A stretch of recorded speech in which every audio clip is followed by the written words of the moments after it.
Salamlar Aygün xanım, xoş gördük yeni ayın videolarından sizi. Bu ay biraz daha özümüzə qapanırıq, özümüzü düşünürük, özümüz haqqında müzakirələr aparırıq.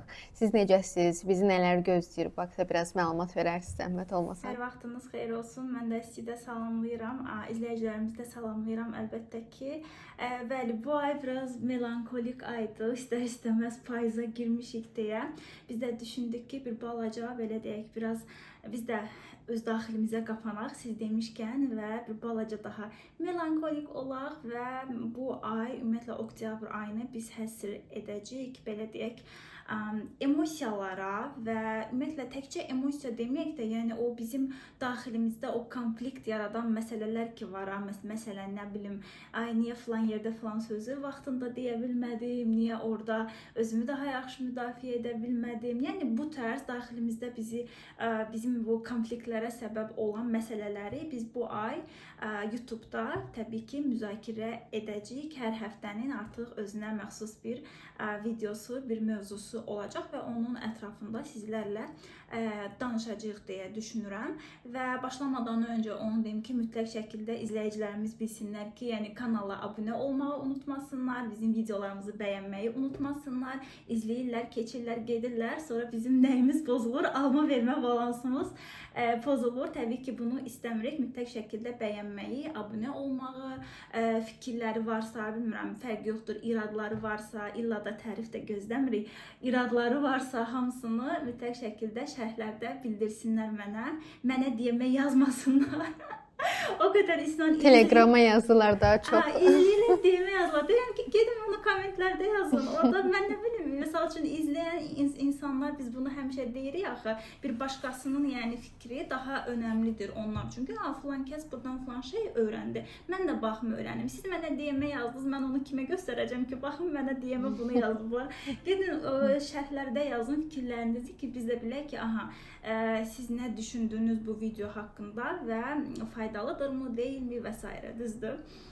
Düzdür, deyirəm yazırlar. Çünki Telegramda həqiqətən mən də görürəm çoxlu rəylər olur videolar haqqında. Amma dediyiniz kimi, yəni təkcə biz öz baxdığımızdan öyrənmirik, həm də başqasının anladığından da öyrənirik. Ona görə bir rəy, bəlkə sizin rəyiniz başqa biri o oxuyanda daha çox şey öyrənmiş olar o rəydə. Ona görə də məncə də birimizlə paylaşım eləməyi unutmayaq. Bu dediniz ki, özümüzə qapanırıq. Yəni ki, özümüzlə bağlı ən böyük narahatçılığımız özümüzü seçərkən başqalarına qarşı olan davranışlarımızdır məncə. Hər zaman burada sizi izləyən xanımlardan məndə də həmişə bu sual olur ki, mən necə sərhəd qoya bilərəm bəs? Necə özümü müdafiə eləyərkən ya da öz istəklərimi qorumağa çalışarkən başqalarını qırmadan davrana bilərəm? Yəni ki, birinci sərhədlər haqqında danışsaq, bu özümüzə giriş mövzusunun, öz duyğularımıza giriş mövzusunun ən belə deyim, vacib hissəsi olar. Bu haqda siz bizə nələr deyə bilərsiniz, nələr tövsiyə eləyə bilərsiniz?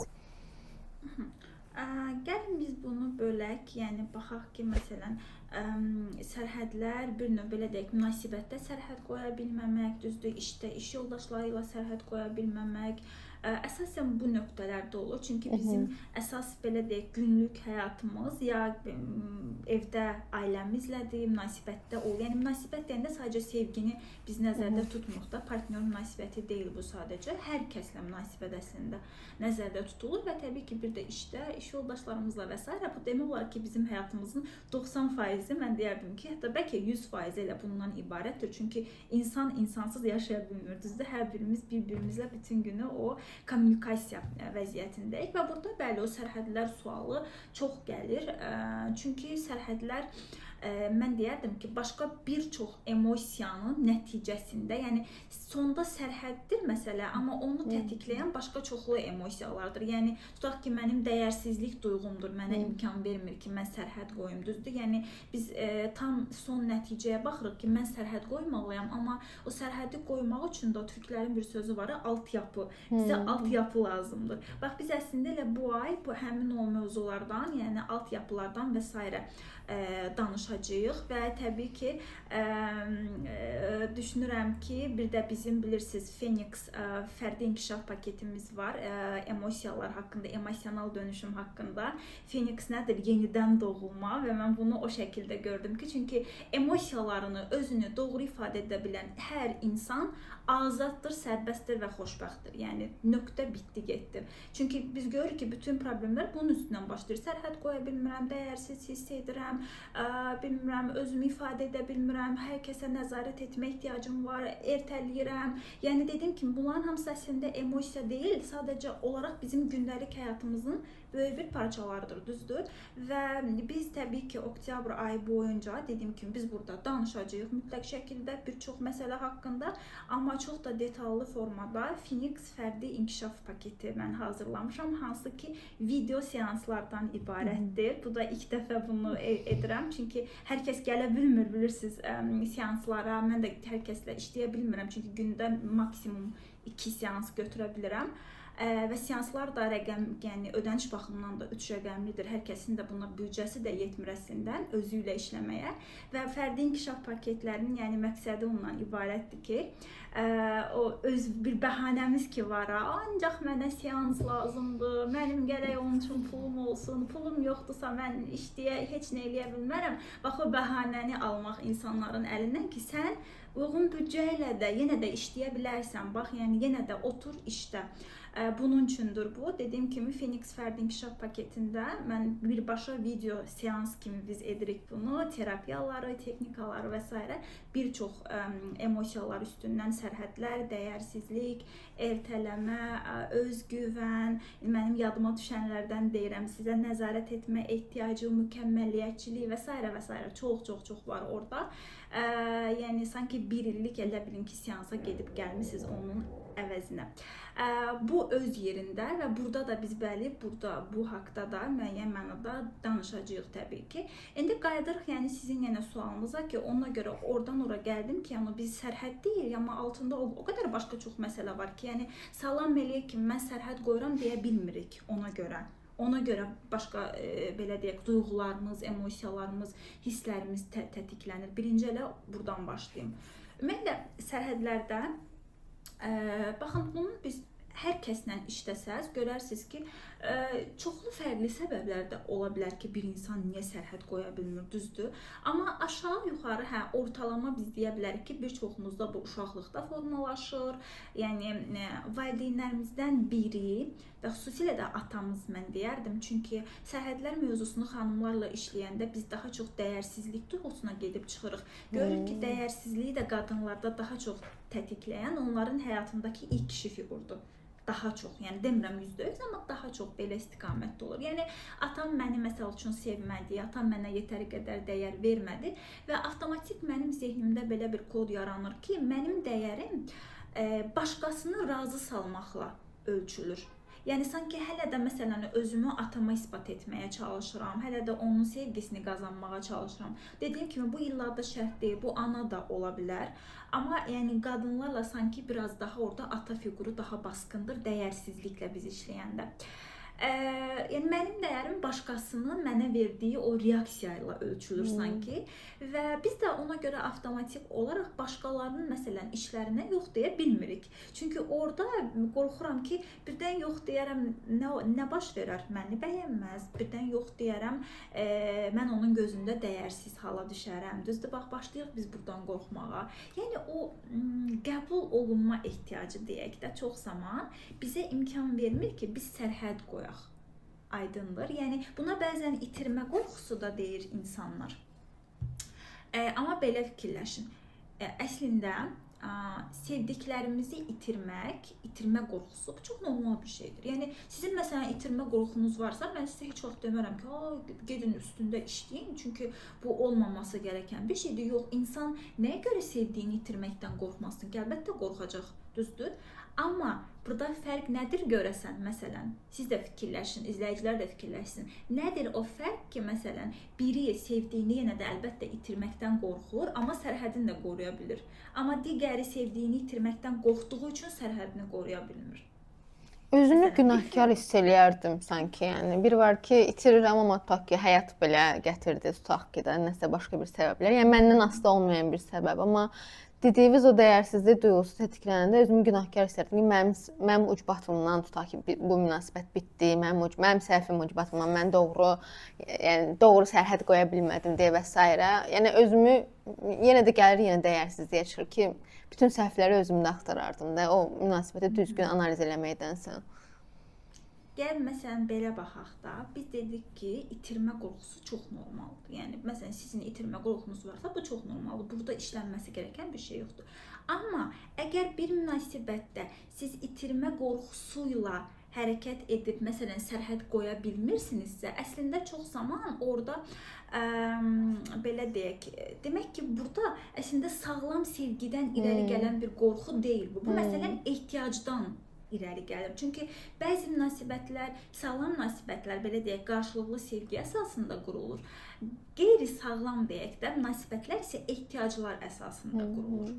Aydındır? Yəni ehtiyac əsasında və əgər mənim belə deyək, sərhəd qoymağım bu münasibətdə problem yaradırsa, qarşı tərəf məndən inciyir, mən özümü çox pis hiss edirəm ki, mən sərhəd qoydum, onu itirərəm və s. Yəni bu qorxu bu şəkildə hərəkət edirəmsə, demək ki, əslində mən demirəm, amma siz bir-birinizi onda sevmirsiniz, yox. Sadəcə demək ki, burada ehtiyaclar çox ön plandadır. Yəni mən onun bir ehtiyacını qarşılayıram. Bu həmişə qarşılıqlıdır bu arada. Yəni ola bilməz ki, biri dəhşətli dərəcədə çox sağlam, heç bir ehtiyacı yoxdur, o birisi çox ehtiyaclıdır.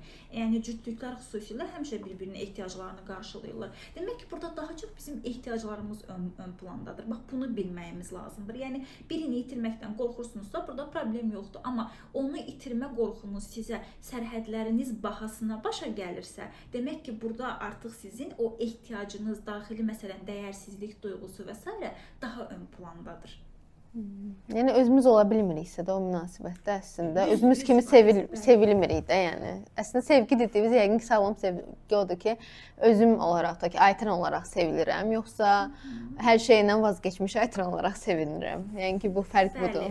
Bəli, əlbəttə. Yəni biz demirik də, məsələn, özünüz olun deyəndə də çox insan elə fikirləşir ki, hə, özüm elə, onda heç öz üstümdə də işləməyim, necə gəldi, mən özüməm. Bu da doğru deyil təbii ki, amma özlərimizdə işləyərək, amma təbii ki, hər birimizin də bir özünə məxsusluğu var da, düzdür, onu qoruyaraq. Dediyim kimi, bax burada biz istədim ki, həmin o incə məqama toxunum ki, yəni bunu hər kəs burada bir fərqini bilsin. Dedik ki, bax bu yəni bir növ uşaqlıqdan çox vaxtı öyrəndiyimiz təcrübələr əsasında formalaşır. Və baxın, bu şəkildə məsələn biz iş yoldaşlarımıza da yox deyə bilmirik və eyni zamanda da orada bilirsiniz çox zamanda çox insan elə düşünür ki, sərhəd qoymaq bərabərdir konflikt yaratmaq.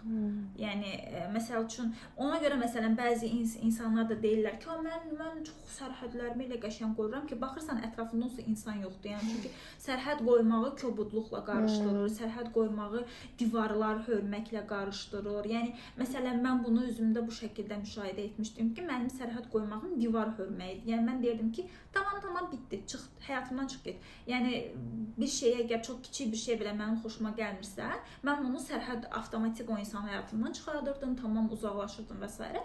Amma sonra anladım ki, bu sərhəd qoymaq deyil. Bu sadəcə elə bilin ki, tısbağa kimi öz o qabığına çəkilirsən, durdun kənarda. Yəni burada sən heç nə öyrənmədin yenə də. Düzdür? Sadəcə çəkildin kənara, imkan vermədin, o sənə divar hördün. Bax, bu da sərhəd qoymaq deyil axı. Bu sadəcə sən çəkildin, qaçdın. Bəziləri çox aqressiv şəkildə müdafiə edir, sərhədlərim və s. Bu da sərhəd qorumaq deyil dərinə gedəndə. Çünki burada da yəni biz bir şey öyrənmirik. Biz yenə öz dəyərsizlik duyğumuzla hərəkət edib orada bir müdafiə mexanizması formalaşdırırıq. Yəni sərhəd qorumaq ona görə bu gün belə çox çətin məsələ kimi görünür. Çünki hamı qarışdırır. Yəni aqressivmi olmalıyam, acıdilmi olmalıyam, çəkib getməliyəmmi, birbaşa mı cavab verim, kənara mı? Aləm qarışır bir-birinə. Amma bu fərqləri biz biləndə bilirik ki, aha, burada yəni mənim etdiyim falan kəsin məsələn sənə etdiyi kobudluq, onun ay mən çox sərhədlərim var, mən dobra insanam. Bu deyil, yəni yox. Sənin bu sərhəd deyil, sadəcə bu da özünü qoruma mexanizmasıdır əslində. Və ona görə də yəni biz məsələn burada çox vaxt elə fikirləşirik ki, mən sərhəd qoymalıyamsa mütləq şəkildə bir konfliktə girməliyəm. Və Ona görə də konfliktə girməyim, o deyir başım ağrımasın, aman da əşi eləyim və s. Bax, o qorxu ilə də biz sərhədlərimizi qoruya bilmirik. Məsələn, Phoenix fərdi inkişaf paketində mən NIT kodları əlavə etmişəm ki, harda ki siz məsələn belə deyək, sərhədinizi nə deyirlər ona, konfliktə girmədən necə qoruya bilərsiniz? Harda ki konfliktə də girmirik. Harda ki divarda hörmürük, baxın. Harda ki kənara çəkilmirik, ordayam, varam və sərhədimi qoyuram bir NIT kodu ilə. Və bax, bu şəkildə biz bəli sərhəd qoymağı yavaş-yavaş öyrənirik. Və yaxud da ki, münasibətlərdə, yəni məsələn, qadınlar çox gəlib mənə deyirlər ki, bəs bu çox belə məşhur mövzudur da, cinsəlliklə bağlı ki, məsələn, bəylər yaxınlaşır, elə çatan kimi cinsəllik təklif edir və s. Baxın, orada da bəzi xanımlar bunu çox aqressiv qarşılayır ki, o sən nə danışırsan? Bəzi xanımlar utanır, bilmir nə etsin, sıxılır, yəni orada ümumiyyətlə heç bir reaksiya verə bilmir. Bəzi xanımlar istəyir reaksiya versin, amma fikirləşir ki, indi reaksiya verərəm, məsələn, artıq yəni bu adamı bəyənmişəm, indi belə bir şey edib qəbul edimmi, etməyimmi arada qalır. Bizdə aləm dəyir bir-birinə yenə orada. Baxın, orada da eyni biz yerə gedib çıxırıq. Yəni utanıb çəkilmək sərhəd qoymaq deyil, qışqır bağır salmaq da sərhəd qoymaq yenə deyil, düzdür? Amma orada siz yenə də müəyyən NIT kodları ilə, müəyyən bədən hərəkətləri ilə, belə deyək, müəyyən bir texnikalarla qarşı tərəfə yenə bunu ifadə edə bilərsiniz. Çünki burada bir dənə də yanlış bir anlaşma var ki, bəlkə biraz mövzumuzdan kənara çıxır, amma ümumiyyətlə, yəni bir kişinin sizə belə deyək, mən çox sərhəddi belə aşan, elə bütün günü belə deyək, ağlı fikri, yəni bunda olanlardan danışmıram, amma ümumi olaraq, yəni sizin bir kişiyə cazibədar gəlməniz bu qorxulu bir şey deyil. Yəni bunu qadınlar bilməlidir. Yəni çünki ümumiyyətlə kişilərin, yəni bilirsiniz, bu bir qadına baxanda, yəni deyir ki, kişi görməlidir sanki məsələn bu qadınla mənim cinsel həyatım necə olar, bu qadın, hətta belə daha dərinə gedəndə kişilər baxır, yəni ki, bu qadın mənim uşaqlarıma necə ana olar. Yəni hər rol modeldə görür əslində o qadın, əgər həqiqətən də o qadının həyatında istəyirsə.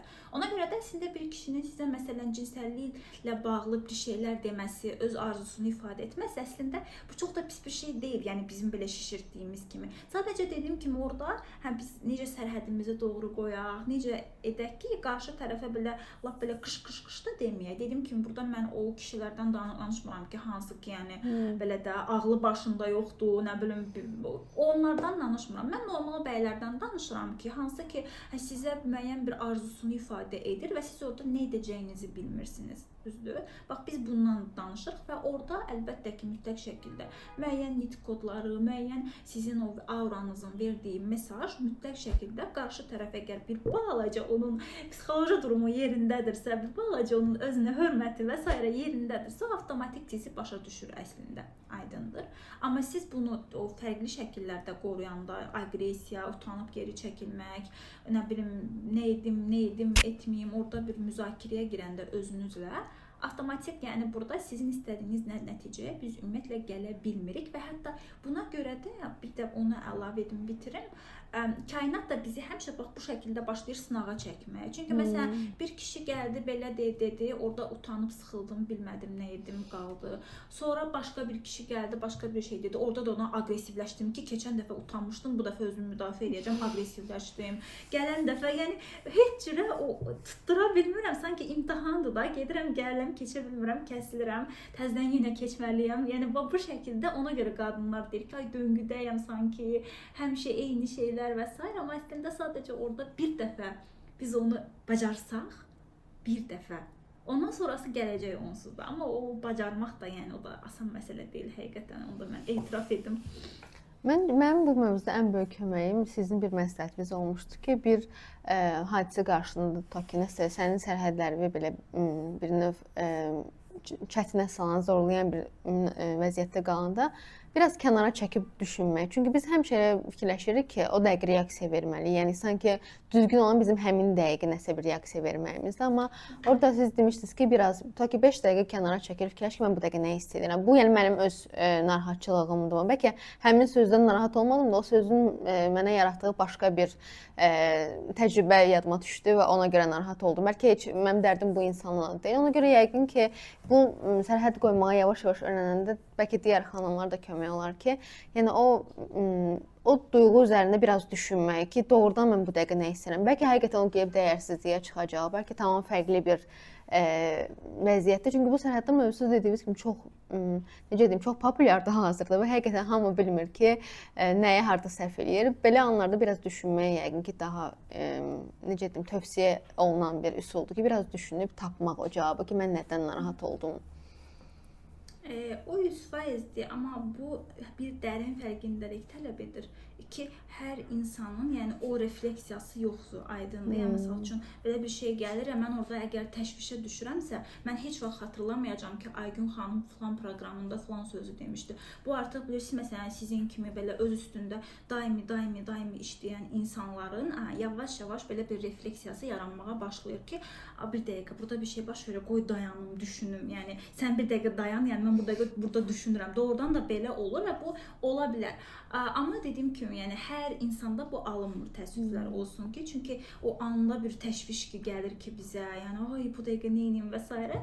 Və artıq orada bəli biz bu müəyyən mexanizmalar var ki, müəyyən bədənimizlə, nitqimizdə, yəni onları oturtmalıyıq ki, o belə deyək ki, o düşünüb özümü daha dərin analiz yerinə, əgər mən hələ ki bu səviyyəyə çatmamışamsa, və hətta ki orada zaman yoxdur da, yəni o belə kinolarda falan olur, dondurur, eləyib, təvsif ki biz onu eləyə bilmirik. Bax, həmin anlarda artıq bəli, öncədən artıq onu oturtmalıyıq ki, yerimizə bilək. Ona görə məsələn mənim Telegram kanalımda sərhədlərlə bağlı bizim hansısa bir ödənişsiz proqramımız olmuşdu yayda. Deyəsən mən orada vermişdim, bir praktika, bir texnika vermişdim. Həmin o texnikaya keçid edə bilərlər. Orada hətta izah da var idi bir dənə, onu da dinləyib və həmin o texnikanı edə bilərlər. Çünki bu hansı texnika idi? O texnika idi ki, biz xüsusilə münasibətlərdə münasibətin fərqli dönəmlərinə uyğun bir şəkildə öz sərhədlərimizi müəyyən edirdik ki, yəni məsələn flört dönəmində sərhədim budur, nişanlı dönəmində sərhədim budur, fiziki sərhədlərim bunlardır. Yəni bunları özümüzdə müəyyən etdikdən sonra qarşı tərəf onu bizə edəndə bizim cavabımız daha sürətli və avtomatik olur. Nəinki onu edəndən sonra biz deyirik ki, bu mənim xoşuma gəlmədi. Aydın, bax orada artıq biraz qarışır. Bir də var ki, əvvəlcədən mənim əlimdə aşağı-yuxarı bilirəm ki, mənim sərhədim nədir və mən bir şeyi bilirəmsə, onu mənim auramda mütləq şəkildə yansıdır qarşı tərəfə ki, məndə budur, bax sərhəd aydındır və onu qarşı tərəf bildiyinə görə avtomatik şəkildə onu, yəni əgər dediyim kimi belə beyinsiz və s. biri deyilsə, onsuz da elə biri də bizə lazım deyil, yəni deyilsə onu avtomatik anlayır onu. Yoxsa əgər pozdusa, sizin sərhədiniz var, onu kimsə pozursa, bilin ki, artıq o adamın problemidir.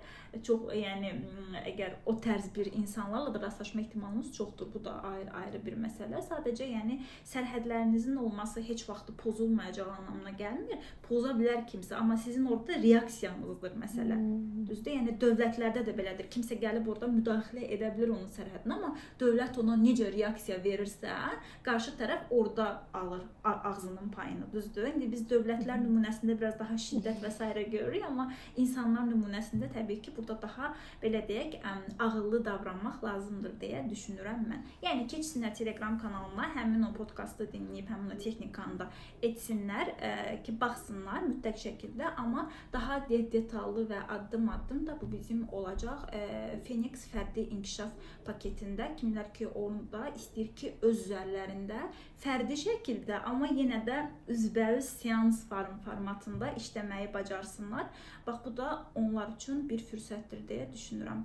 Bu həm də çox yaxşıdır ki, fərdi inkişaf paketi. Zaman məhdudiyyəti olmur. Bəzən məsəl üçün siz canlı yayın eləyəndə hansısa kiməsə uyğun olur saat, kiməsə uyğun olmur, amma artıq fərdi inkişaf paketində zaman belə deyim, bəhanəsi də olmur insanların ki, yəni artıq mənim zamanım yoxdur, falan vaxt qoşula bilmədim. Artıq istədikləri zaman, istədikləri sayda, dəfələrlə eyni proqrama, eyni videoya baxa bilərlər.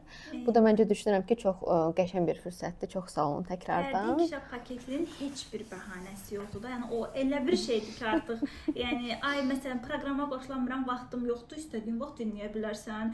Mən seansa gələ bilmirəm, aç videonu izlə. Yəni heç bir bəhanə yoxdur da. Ay nə bilim 3 rəqəmli büdcəm yoxdur. Fərdi inkişaf paketləri həmişə 2 rəqəmli büdcə iləndir. Hara fırlatsanız burdan çıxış yolu yoxdur da. Yəni tək ki sən orada bir inkişafına zaman ayır və hətta mənim elə izləyicilərim var ki, onlar doğrudan da proqramlara gələ bilmirlər. Çünki bizim başqa fərdi inkişaf paketlərimiz də var, hansı ki müəyyən proqramlardan mən seçib yığmışam ki, məsələn, deşikdən ilk deşik proqramından var idi, ilk fərqlənmə proqramından var idi. Daha sonra biz onları topladıq, fərqlənmə proqramını A-dan Z-yə yüksəlişlə birləşdirdik. İndi bizim A-dan Z-yə yüksəliş fərdi inkişaf proqramı var ki, harda ki siz valideyn mövzularından başlayıb sevgi, pul, yəni çox böyük bir material var orada, çox podkastlar, texnikalar və s. Yəni onu götürüb bir seansın belə bəlkə yarı ödənişinə bir 6 ay məşğul ola biləcəyiniz bir şey əldə edirsiniz. Yəni zehniniz daima inkişafda qalır, belə düşünün. Və bu şəkildə bəli fərdi inkişaf proqramları doğrudan da çox faydalıdır və ümid edirəm ki, kimlər ki belə deyək əldə edəcəklər, onlar da ən yüksək faydanı da görəcəklər bundan. Düşünürəm ki, biz bu videonu burada yekunlaşdıraq və növbəti videolarımızda artıq görüşmək ümidi ilə mütləq şəkildə yenidən təkrar edirəm, bəyənməyi və kanalımıza abunə olmağı da unutmasınlar. Təşəkkür edirəm Aytən xanım. Növbəti videolarda görüşərik.